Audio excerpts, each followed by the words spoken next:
आपल्या हिंदू धर्मात सुवासिनीसाठी अत्यंत महत्त्वाचा आणि पवित्र मानला जाणारा सण म्हणजेच वटपौर्णिमा. आपल्या पतीला उदंड आयुष्य मिळावे, त्याचे आरोग्य उत्तम राहावे आणि 7 जन्माची सोबत मिळावी यासाठी प्रत्येक विवाहित महिला अत्यंत श्रद्धेने हे व्रत करतात. यंदा 2026 मध्ये वटसावित्री पौर्णिमा कधी आहे, पूजेचा सर्वात शुभ मुहूर्त कोणता आणि सगळ्यात महत्त्वाचे म्हणजे या पूजेदरम्यान चुकूनही कोणता काळ टाळायचा आहे म्हणजेच राहुकाळ कधी आहे याची संपूर्ण माहिती आज आपण या व्हिडिओमध्ये पाहणार आहोत. एवढेच नाही तर यावर्षी वटसावित्रीला परिधान करण्यासाठी साड्यांचे 5 भाग्यशाली शुभ रंग कोणते आहेत आणि कोणते अशुभ रंग तुम्ही चुकूनही नेसू नयेत याबद्दलही आपण सविस्तर चर्चा करणार आहोत. सोबतच पूजेची काही कडक नियम देखील मी तुम्हाला सांगणार आहे. त्यामुळे व्हिडिओ हा शेवटपर्यंत नक्की पहा. चॅनलवरती नवीन असाल तर आत्ताच चॅनलला सबस्क्राईब करा आणि कमेंटमध्ये जय माता लक्ष्मी लिहायला अजिबात विसरू नका. दरवर्षी ज्येष्ठ महिन्यातील पौर्णिमेला आपण वटसावित्री पौर्णिमा साजरी करतो. यंदा म्हणजेच 2026 मध्ये वटसावित्री पौर्णिमा 29 जून वार सोमवार रोजी येत आहे. सोमवार हा भगवान शंकरांचा वार मानला जातो आणि त्यातच पौर्णिमा आल्यामुळे या दिवसाचे महत्त्व शतपटीने वाढले आहे. हिंदू पंचांगानुसार पौर्णिमा तिथी 28 जूनच्या रात्रीपासून सुरू होत असली तरी उदया तिथीनुसार 29 जून रोजीच महिलांनी वटपौर्णिमेचे व्रत करायचे आहे. सोमवारी सण आल्यामुळे या दिवशी महादेवांची आणि माता पार्वतीची कृपा देखील आपल्याला लाभणार आहे, ज्यामुळे हे व्रत अधिक फलदायी ठरेल. आता वळूया आपल्या महत्त्वाच्या भागाकडे, तो म्हणजेच पूजेची योग्य वेळ म्हणजे शुभ मुहूर्त कोणता. 29 जून 2026 रोजी सकाळी सूर्योदयानंतर लगेचच पूजेला सुरुवात करता येईल. सकाळी 6 ते दुपारी 12:30 वाजेपर्यंत हा काळ पूजेसाठी अत्यंत उत्तम आणि अमृत चौघडीया मानला गेला आहे. या काळात तुम्ही तुमची वटपौर्णिमेची पूजा, वडाला फेऱ्या मारणे आणि सत्यवानाची कथा वाचणे या सर्व गोष्टी पूर्ण करू शकता. हिंदू शास्त्रानुसार कोणत्याही शुभ कार्यात राहुकाळ वर्ज्य मानला जातो. राहुकाळात केलेली पूजा स्वीकारली जात नाही. यंदा 29 जून सोमवार रोजी सकाळी 7:30 ते 9 हा राहुकाळ असणार आहे. त्यामुळे सुवासिनींनी ही गोष्ट विशेष लक्षात ठेवा की सकाळी 7:30 ते 9 या 1.5 तासाच्या काळात वडाची पूजा करू नका किंवा फेऱ्या मारू नका. तुम्ही एकतर सकाळी 6:30 च्या आधी पूजा उरकून घ्यावी किंवा मग सकाळी 9 वाजल्यानंतर दुपारी 12:30 वाजेपर्यंत कधीही पूजा करू शकता. म्हणजे राहुकाळ जो असणार आहे तर तो 7:30 ते 9चा असणार आहे. या काळात पूजा टाळायची आहे.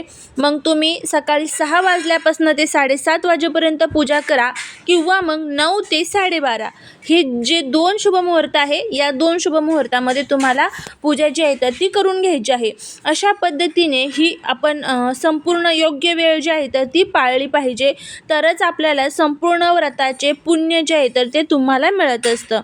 आता यानंतर आपण बघूया, वटसावित्री व्रत करताना काही नियमांचे पालन करणे अत्यंत गरजेचे आहे, जेणेकरून पूजेत कोणतीही त्रुटी राहणार नाही. पौर्णिमेच्या दिवशी सकाळी लवकर उठून स्नान करून सुवासिनीने नवीन किंवा स्वच्छ वस्त्र परिधान करावे. शक्य असल्यास या दिवशी संपूर्ण 16 शृंगार करावा, जे की कपाळावर कुंकू, हातात हिरव्या बांगड्या, गळ्यात मंगळसूत्र आणि पायात जोडवी असणे अनिवार्य आहे. पूजेच्या ताटात हळद, कुंकू, अक्षदा, धूप, दीप, 5 प्रकारची फळं, विड्याच्या पानांची माळ आणि सुताचा विळखा असणे आवश्यक आहे. वडाच्या झाडाजवळ गेल्यावर प्रथम झाडाला जल अर्पण करावे. त्यानंतर हळद कुंकू वाहून मनोभावे पूजा करावी. वडाला सूत गुंडाळताना सत्यवान सावित्रीचे स्मरण करावे आणि आपल्या पतीच्या दीर्घायुष्यासाठी प्रार्थना करावी. वराला 7 फेऱ्या माराव्यात. या दिवशी वडाच्या झाडाची पूजा करणे म्हणजेच ब्रह्मा, विष्णू आणि महेश या तिन्ही देवांचे आशीर्वाद मिळवणे होय. पूजा झाल्यानंतर घरी येऊन पतीच्या चरणांना स्पर्श करून आशीर्वाद घ्यावा आणि घरातील मोठ्यांचे दर्शन घ्यावे. या दिवशी सुवासिनीला वाण देण्याची प्रथा आहे, ज्यामुळे फळे, सुकामेवा किंवा सौभाग्याचे साहित्य दिले जाते. आता सण कोणताही असो, महिलांसाठी साडी निवडणे हा सर्वात आनंदाचा क्षण असतो. वटसावित्री पौर्णिमेला रंगांना खूप महत्त्व आहे. यंदा 2026च्या वटपौर्णिमेला शास्त्रानुसार आणि ज्योतिषशास्त्रानुसार साड्यांचे 5 अत्यंत शुभ रंग कोणते आहेत हे आता आपण पाहूयात. त्यामध्ये पहिला जो रंग असणार आहे तो म्हणजे हिरवा. हिरवा रंग हा सौभाग्याचे, निसर्गाचे आणि समृद्धीचे प्रतीक असतो. वटपौर्णिमेला तुम्ही हिरव्या रंगाची साडी किंवा नऊवारी नेसणे अत्यंत शुभ मानले जाते. यामुळे बुध ग्रहाची कृपा राहते आणि वैवाहिक जीवनात आनंद येतो. पुढचा रंग आहे तो म्हणजे लाल रंग. लाल रंग हा हिंदू धर्मात माता दुर्गेचा आणि सौभाग्याचा मुख्य रंग मानला जातो. लाल रंगाची साडी नेसल्याने मनामध्ये सकारात्मक ऊर्जा निर्माण होते आणि पती पत्नीमधील प्रेम अधिक घट्ट होते. पुढचा आहे तो म्हणजे पिवळा रंग. पिवळा रंग हा देवकार्यात अत्यंत पवित्र मानला जातो. हा रंग भगवान विष्णू आणि गुरुग्रहाशी संबंधित आहे. पिवळ्या रंगाची साडी नेसल्याने वैवाहिक जीवनात स्थैर्य येते आणि भाग्य जास्त बल होते. त्यानंतर पुढचा आहे गुलाबी रंग. गुलाबी रंग किंवा राणी रंग हा अतिशय प्रसन्न आणि मानाचा रंग मानला जातो. हा रंग परिधान केल्याने मनाला शांती मिळते आणि पूजेच्या वेळी सकारात्मक लहरी आकर्षित होतात. पाचवा रंग आहे नारंगी किंवा केशरी रंग. केशरी किंवा भगवा रंग हा अग्नी पवित्रतेचे प्रतीक आहे. यंदा सोमवारच्या शुभ मुहूर्तावर नारंगी रंगाची साडी नेसल्याचे देखील तुम्हाला पूजेचे अधिक फळ मिळेल. अशा पद्धतीने हे जे 5 रंग आहे त्यामध्ये हिरवा, लाल, पिवळा, गुलाबी आणि नारंगी हे 5 शुभ रंग असणार आहेत. सखींनो, आता शुभ रंगांबद्दल तर आपण जाणून घेतलं, पण काही असे रंग आहेत जे वटपौर्णिमेच्या पूजेमध्ये किंवा कोणत्याही सौभाग्याच्या सणात चुकूनही वापरू नयेत. त्या रंगांबद्दल आता आपण जाणून घेऊया, जेणेकरून तुमच्याकडून कोणतीही चूक होणार नाही. हिंदू धर्मात कोणत्याही शुभ किंवा धार्मिक कार्यात काळा रंग पूर्णपणे वर्ज्य मानला जातो. तर काळा रंग हा राहू, केतू आणि शनीशी संबंधित आहे, जो नकारात्मकता दर्शवतो. वटसावित्री सौभाग्याची पूजा आहे, त्यामुळे चुकूनही काळ्या रंगाची साडी, ब्लाऊज किंवा बांगड्या वापरू नका. पुढचा आहे पांढरा रंग. पांढरा रंग हा शांततेचा असला तरी सुवासिनींनी महिलांसाठी पूजेच्या वेळी पांढऱ्या रंगाची साडी नेसणे अशुभ मानले जाते. हा रंग अनेक प्रकारच्या अलिप्ततेचे प्रतीक मानले जाते, त्यामुळे सौभाग्याच्या सणाला पांढरा रंग टाळावा.